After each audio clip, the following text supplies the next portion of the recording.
Hi, my name is Bethany Mollenkof. I'm a photographer based in Los Angeles, California. Today I'm going to give you guys a little talk on empathy and photography and sort of what motivates me and keeps me inspired in my work. So I started off college as a painting and drawing major, and it was cool because I love aesthetics, I love visuals, I love making things beautiful.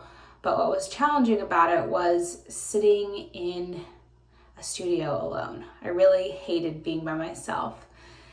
And so I really wanted to figure out how can I have a career where I talk to people, I'm constantly learning, and I get to make things that are beautiful and tell a story.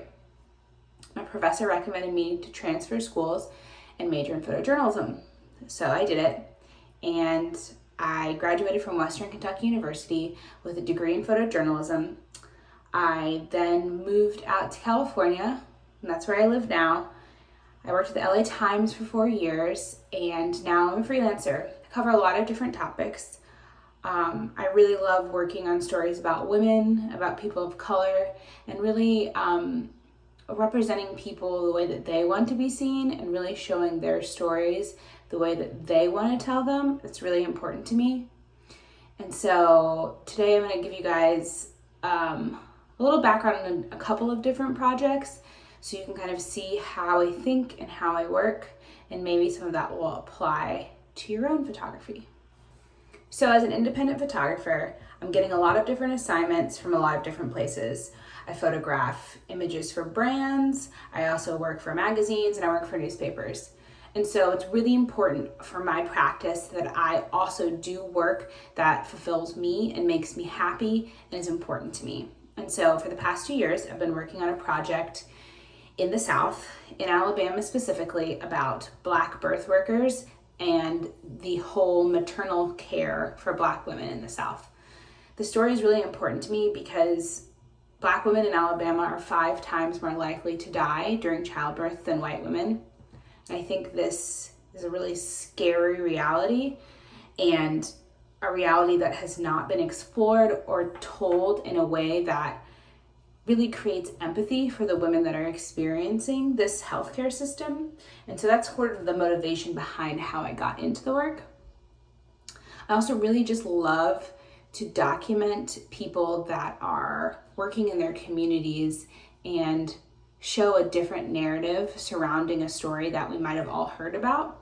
And so being from Tennessee and knowing the different demographics of rural healthcare and knowing what it's like to live in the South, I felt like I could document this story in a way that hasn't been seen before. I think it's really important as a photographer to always be checking in with myself and asking, like, am I the right person to tell this story? Why do I think I'm the right person to tell this story? And how am I going to tell this story correctly? So thinking about empathy in photography, I like to think about listening. For me to be a good photographer, I really have to be tuned in to the people that I'm photographing, to the scene, to the place, and really listen, which is slowing down. It's really stepping back, trying to not react to a situation, not react to someone's story, not react to the things around me, but instead absorb and interpret and think through. Those are sort of the steps that I take to build my empathy, because just like photography, empathy is also a skill that we can build. And so to build that empathy, I really just slow down. And then I start asking questions. And as I start finding those answers, I then can start interpreting the situation. Even if it's a brief moment, but really try to connect with something in their story or in the way that they look, the way that they make me feel. Just really being present helps me practice my empathy and then makes my photographs better. So for instance, when I went to Alabama for my first photo trip, I decided to rent a car and drive up and down the state. This was a way for me to just kind of be in the state and sort of feel everything, kind of feel the road. How does it feel to drive on these long and winding roads? What does the summer feel like there? I really want to put myself in the context so that I can accurately create images around it. I think it's important for us to really immerse ourselves in a situation, in a story. And I think that, for me, those sensory experiences then help motivate and kind of frame how I then sort of photograph people. And then it's just spending a lot of time with people, just really connecting to them, listening to their stories, not just trying to get in, make a photo, and leave. I want to build relationships so that I feel like I'm doing the story justice. So a couple of these images you'll see on the screen were from this trip. It's funny, living in Los Angeles, you live at a really fast pace, and then when I go to Alabama, it slows all the way down, and I can feel that shift within myself even when I'm photographing. And so I try to embrace the slowness and see where that takes me, and just sort of really immerse myself in the experience. And then I think I can really show the story better than if I just hop in, hop out, hop in, hop out. I want to be part of the community. I want to be part of the narrative experientially, because then I can translate it visually.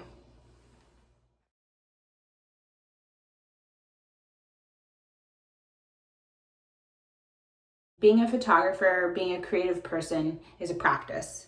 Now, practice takes a lot of work every single day.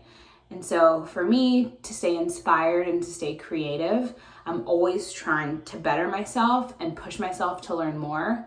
I think I do that by reading a lot of different books, different magazines, the internet, Instagram, Pinterest. I try to have a steady diet of visual things that I look at every day, but also different things that might not apply necessarily directly to what I'm working on, because I think we have to open ourselves up to a lot of different types of media and a lot of different types of things for us to sort of reinterpret it for ourselves. And so instead of waiting for inspiration to just hit, I think you have to go look for it. And I think you have to share it with other people. I have a lot of people that I love to talk to and love to talk about ideas with, sort of build that network of trusted artists and creatives around me that help me stay inspired, that say, hey, look at it this way. Have you thought about this? And really just keep that practice going all the time.